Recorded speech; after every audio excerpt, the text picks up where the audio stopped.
आचार्य भगवान, मेरा प्रश्न वर्तमान के परिदृश्य में शासन प्रशासन से जो संस्थाएं मान्यताएं मिलती हैं उनमें जो भ्रष्टाचार है तो उसके जो मुखिया होता है कार्य करने वाला, तो वो भ्रष्टाचार करता है और उन्हें पैसे वगैरह देता है, चूँकि हमें अपना संस्थान चलाना है।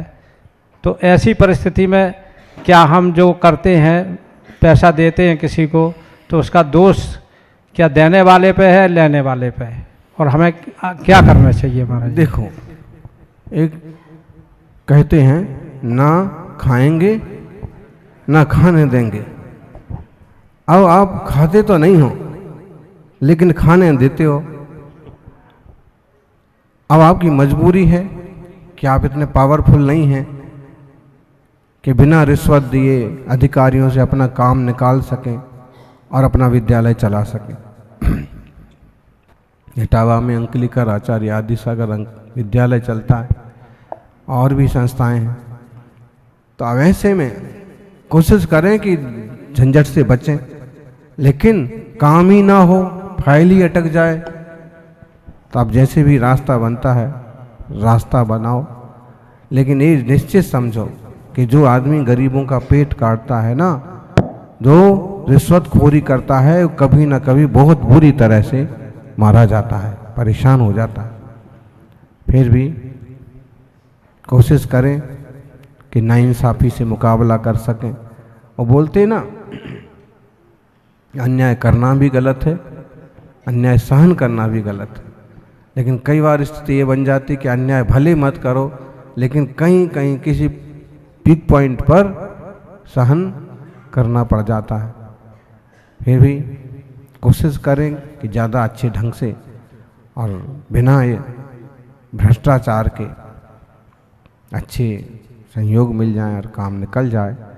ना निकले तो फिर जो रास्ते हैं क्या करोगे?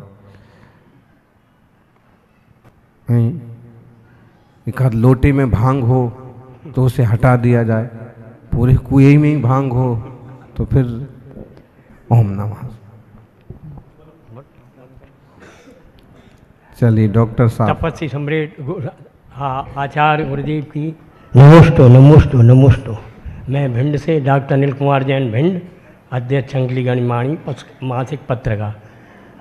महाराज जी, तपस्वी सम्राट द्वारा मंदिर प्रेरणा से बना भिंड, तो हम अभी उनसे एक श्रावक जी आए, हमने उनसे जय जनिंद किया, प्रतिष्ठित थे, तो उन्होंने हमको ही डांट दिया महाराज जी कि जय जनिंद मंदिर में नहीं करते, इसका समाधान किया जाए महाराज।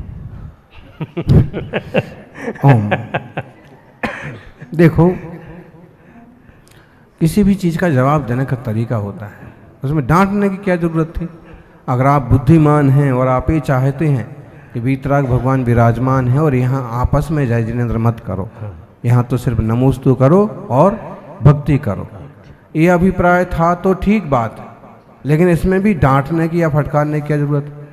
बहुत आसानी से कहते कि भगवान जी के सामने हैं, अपन जय जिनेंद्र बाहर चल के करते। तो मंदिर के लेकिन अगर मंदिर जी के प्रांगण में, मंदिर में अगर आप जय जिनेंद्र कर भी लिया तो कोई पाप नहीं हो गया, कोई दिक्कत की बात नहीं है। फिर भी गुरु विराजमान है और आपस में कोई विशेष पर्सन है और आपने जय जिनेंद्र कर लिया तो कोई दिक्कत नहीं है। लेकिन पहली कोशिश हो कि जो सामने विराजमान है उनका पूरा बहुमान बना रहे। नमस्तोगन। श्रीमती इंदिरा गांधी, वलसाड़, गुजरात से। चंद्रगुप्त मौर्य को 16 सपने क्यों दिखे? इंदिरा गांधी का आ गया प्रश्न। 16 क्यों दिखे? फिर भगवान की माँ को 16 क्यों दिखे? फिर भरत चक्रवर्ती को 16 क्यों दिखे? फिर लोग भी चौके में 16 ही क्यों पहनते हैं? अब ये बड़ा झंझट का प्रश्न है ये तो। फिर भी ये समझ लो कि संभवतः एक अंक कोई अपनी गरिमा रखता है, या तीर्थंकर की माँ 16, चूँकि अर्धमागधी साहित्य में 14 सपने भी माने हैं, तो संभव है इसके पीछे कोई साइंस हो, या फिर तीर्थंकर की माँ 16 सपने देखती हैं तो उसी से जोड़ करके इनके सपनों की भी गणना हुई। और ज़्यादा तो आपको चंद्रगुप्त मौर्य ही बता सकते कि 16 क्यों देखे। ओम। नमस्तेगन, कल धूप दशमी है तो हम शिवरात्रियों का दिन भर का क्या प्रोग्राम रहेगा? दिन भर का अपना जो चलता है, देखो अगर आप कहीं जाना चाहते हैं सवेरे और 3 बजे उठ जाओ, तब फिर जा कर के आओ, और नहीं तो अपना भोजन का एक टाइम का भोजन छोड़ो और फिर आसपास के दर्शन करके आओ, या प्रवचन के वहाँ से भोजन का आधा टाइम करो, फिर आधे में दर्शन करके सामायिक के टाइम पर सामायिक, स्वाध्याय के टाइम पर ये होना चाहिए। अगर एक अध्याय छूट जाएगा, एक दिन का पाठ छूट जाएगा, तो फिर क्या अगले दिन तक बढ़ाएंगे हैं? वो तो पूनों को पारना, और पता नहीं कितने लोग तो लापतागंज हो जाएंगे। तो धूप दशमी का ऐसे ही कुछ बना लें। धूप दशमी का, कल सुगंध दशमी का कई लोगों का व्रत भी होगा, तो जिनकी अनुभावना हो मंदिरों के दर्शन करने की, वो कोई ऐसे ही समय एडजस्ट करें, या तो सीधा मंडप से निकल के दर्शन कराओ, या फिर पहले भोजन कर लो और फिर उसी में निकाल लो टाइम दर्शन कराओ, या फिर 1 बजे से 1:30 बजे के बीच में आधा घंटा पौन घंटा जो मिलता है। ओम। नमस्ते भगवान, नमस्ते भगवान। जैसा कि विष्णु चौधरी जी का प्रश्न था, मेरा वैसा ही प्रश्न है। यदि संस्था के पदाधिकारी या कोई अन्य लोग और जैसे परेशान करने लगते हैं, तो इस स्थिति में क्या करना चाहिए? नमोस्तु भगवान, इस शंका का समाधान करें। नमोस्तु नमोस्तु। आपस में समझदारी हो, कम्युनिकेशन गैप नहीं होना चाहिए, और अगर कोई अच्छे से काम कर रहा है तो उसे परेशान नहीं करना चाहिए। फिर भी कोई ज़बरदस्ती अपने ईगो के कारण से, अपना अधिकार दिखाने के कारण से परेशान करते हैं, तो ये गलत बात है। अगर आपसे जवाब देते बनता है तो दो, नहीं तो शांति से अपना काम करते रहो, कोई उन्हें जवाब देने वाला जरूर मिल जाएगा। ओम। नमोस्तु आचार्य, नमोस्तु आचार्य श्री। मुझे कल सपना आया गुरुदेव, तो 2025 का चतुर्मास आचार्य श्री संघ के साथ सागवाड़ा में होने वाला है, और पावापुरी का भी निर्माण चल रहा है, तो प्रतिष्ठा भी आपके हाथ से, आपके आशीर्वाद से होए, ये सही है क्या? आधा सही है। सन तो जो है वो 2019 है कि हो चुका है, और बाकी प्रतिष्ठा का सन 2025 हो सकता है। तो पावापुर की प्रतिष्ठा की बात तो आगे बढ़ाना चाहिए। ओम।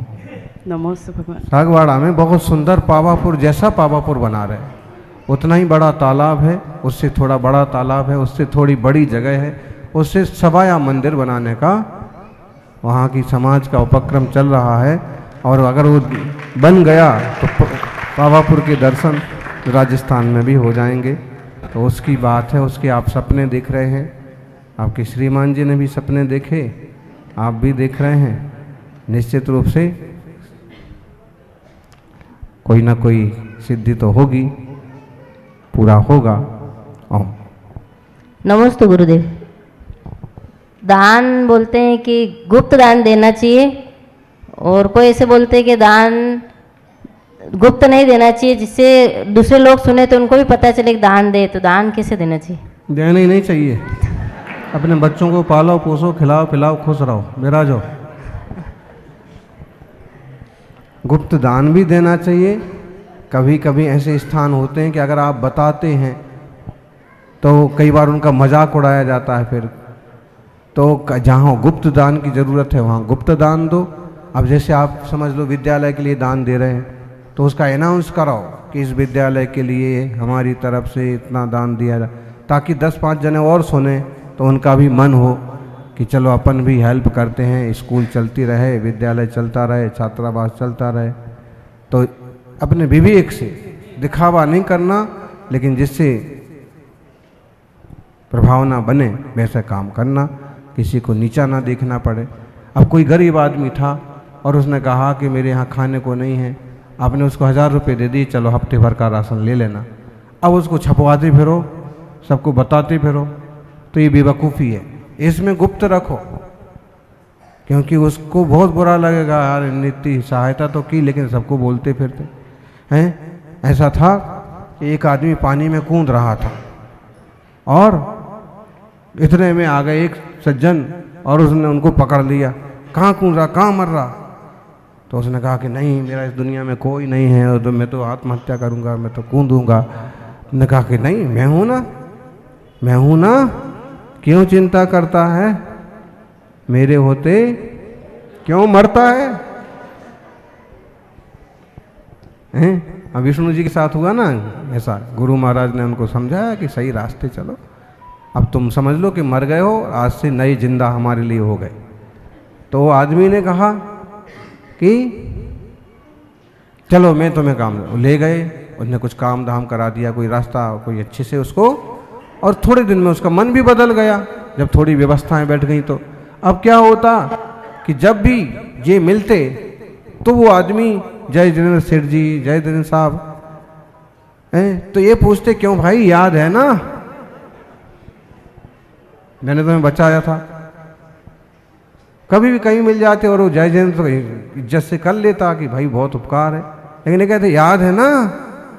और 2-4 बार हो गया तो एक बार उसने कहा ऐसा करो आप तो मेरे साथ वहीं चलो और एक बार मुझे धक्का ही दे दो आप तो। रोज रोज याद है ना, याद है ना, क्या मतलब होता है? एक बार धक्का दे के आप अपना काम पूरा कर लो। तो माने उपकार बार बार जताओ मत, जहाँ है कोई ऐसी चीज है वहाँ गुप्त दान।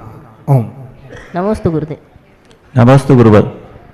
गुरुवर, जैसे हम लोग सार्वजनिक जीवन में जीते हैं तो कई लोग उम्मीद लेकर काम के लिए आते हैं और हम प्रशासनिक अधिकारियों से उनका काम भी करवाते हैं, तो निश्चित रूप से उनके जो विरोधी होते हैं वो एक का काम कराने से दूसरा पक्ष अपना विरोधी हो जाता है। और दूसरा गुरुजी, हम लोग जैसे आपके आशीर्वाद से निर्दलीय पार्षद हैं, तो हमें जैसे जैनेतर का जो काम होते हैं उन्हें भंडारे अंडारे आदि में भी सहयोग करना पड़ता है, तो गुरुदेव इसका हमें पाप लगेगा या हमें क्या निदान करना चाहिए? नमस्ते। भंडारे तो फिर भी ठीक है, अंडारे नहीं होना चाहिए। भंडारे में तो कुछ लोग भोजन करेंगे, चलो उनका पेट भरेगा, 2-4 दिन खुश रहेंगे, बाकी और काम वगैरह भी अपने विवेक से अपना सहयोग वगैरह करना चाहिए। तो क्या है, अब एक लोक जीवन है, सामाजिक जीवन है, राजनीतिक मार्ग में अगर बढ़ना है तो कुछ ना कुछ तरह से करना पड़ता है। उसमें इतना विवेक रखा जाए कि कहीं पंचेंद्रीय जीवों का घात पात ना हो और किसी इंसान का सीधा नुकसान ना हो। ओम नमस्ते भगवान। मेरा प्रश्न ये है कि जो मंदिरों में जो फंड्स होते हैं या फिर जो इतनी सारी प्रतिष्ठा हो रही है जिसमें इतना फंड लगता है, तो उन पैसों की जगह उन पैसों का उपयोग संत भवन बनने में, स्कूल बनने में और हॉस्पिटल बनने में होना चाहिए, जिससे क्या है कि रोज़गार भी मिले जैन लोगों को स्कूलों के अंदर और मेडिकल के अंदर, और अपने जो समाज है, अपना धर्म है, वो आगे बढ़ता जाए। मंदिर तो बना हुआ होता है, उसको और बड़ा बनने में पैसा एक्स्ट्रा खर्च हो जाता है। तो हमारा ये कहना है कि जैसे जो मुनि जन होते हैं वो अपनी ये भावना आगे पहुंचाए, मंदिरों को समझाए कि भाई इस पैसे को ऐसा करो। वैसे हम ये बातें 10 बार बोल चुके हैं, फिर भी अगर आपको ऐसे लगता है तो आप खुद ही मुनिजन बन जाओ और फिर लोगों को समझाओ। तो एक बार जो आप कह रहे हैं बात तो सही है और इससे हम बहुत बार बोले भी हैं और उसको थोड़ा सा अमल में लाने के लिए भी प्रोत्साहित कर रहे हैं कि लोग जो हैं, जैसे अब प्रतिष्ठा महोत्सव संपन्न हुआ, वहाँ जो कुछ बचा उसमें से 10% किसी नए बनने वाले स्कूल में, अस्पताल में, संत भवन में, या कहीं मंदिर ही नहीं है, समाज सक्षम नहीं है, तो यहाँ से उठा करके कुछ वहाँ पर दो ताकि वहाँ पर भी लोगों को दर्शन की सुविधा हो सके। तो ऐसा कुछ सही रास्ता है और इस पर हम तो बोलते भी हैं, थोड़ा अमल भी लोगों से करवाते हैं। ओम नमोस्तु महाराज जी। जो प्रतिक्रमण करते हैं उसमें गारव शब्द आया है, शब्द गारव, रिद्धि गारव, तो गारव 7 गारव। हाँ 7 गारव। तो गारव क्या? गारव मतलब गौरव, गौरव मतलब एक तरह का अभिमान, जैसे रस गारव, 7 गारव, रिद्धि गारव। रस का गारव मतलब है कि बढ़िया बढ़िया खाने को मिलता है, तो उसी कई लोगों का अहंकार होता है, बोले तुम्हारा क्या है? तुम तो 2 रुपये वाली चाय पीते हो, तुम्हारे तो महीने भर में 2000 रुपये में तुम्हारा राशन निपट जाता है, हमारे यहाँ तो एक दिन में ही 2000 खत्म हो जाता। लोग बहुत अहंकार करते हैं, रस गा रहा हो, रिद्धि गा रहा हो, हैं इतने नेता मंत्री आते रहते हैं हमारे यहाँ, तुम्हारे यहाँ तो चौकीदार भी नहीं आता है। रिद्धि गा रहा हो, फिर सात गा रहा हो, साता का स्वस्थ हैं, मजबूत हैं।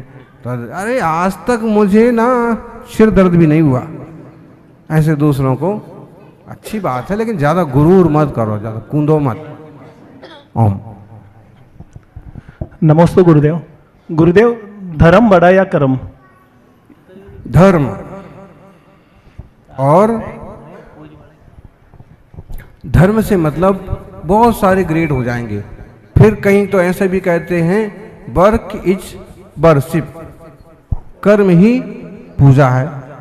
लेकिन जैसे आप गृहस्थी आदि की भूमिका में हैं तो आपका जो कर्तव्य है टीचर का, अगर हम इसे व्यवहारिक स्तर पर बात करें तो टीचर का धर्म का हो या कर्म, उसकी ईमानदारी यही है कि जो वेतन मिल रहा है पूरा बच्चों को ठीक से स्कूल में पढ़ाए। डॉक्टर है तो उसका धर्म भी यही है, कर्म भी यही है कि वह मरीजों के साथ न्यायपूर्वक ईमानदारी से पेश आए और इलाज करे। दुकानदार है तो मिलावटखोरी ना करे, किसी को ठगे नहीं।